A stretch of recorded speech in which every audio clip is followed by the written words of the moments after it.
Da martedì porteremo le nostre proposte al nuovo piano sociosanitario. Ci sono 3 questioni non risolte che devono essere risolte. La prima riguarda gli anziani non autosufficienti. Non è più accettabile che ci siano anziani di serie A che hanno contributo regionale e di serie B che si devono pagare più di 2.000 euro al mese per l'assistenza in casa di riposo.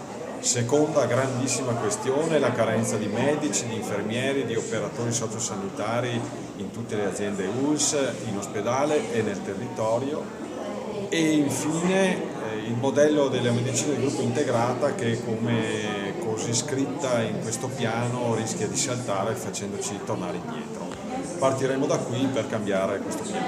Un errore clamoroso aver eliminato la parola integrata dalle medicine di gruppo integrate. Restano solo medicine di gruppo, ma vuol dire che invece di 12 ore, dalle 8 alle 20, rimarranno aperte solo 8 ore, 4 la mattina e 4 il pomeriggio, ma soprattutto non faranno più quell'attività di screening, di prevenzione, di presa in carico degli ammalati di diabete, di malattie polmonari e di anticoagulanti, e quindi rimarrà una medicina di gruppo senza erogare i servizi fondamentali che in questo momento erogavano. Praticamente non ci saranno più le medicine di gruppo integrate, con grave danno nei confronti di tanti pazienti che si rivolgevano, 650.000 pazienti che si rivolgevano a queste medicine di gruppo integrate, che erano il futuro del modello sociosanitario veneto.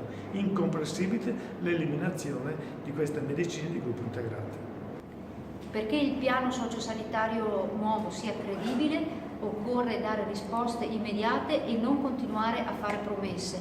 Il governatore Zaia, che inaugura i servizi e inaugura i macchinari, deve andare a vedere che cosa sta succedendo nelle corsie degli ospedali, nei nostri reparti e anche nella medicina territoriale.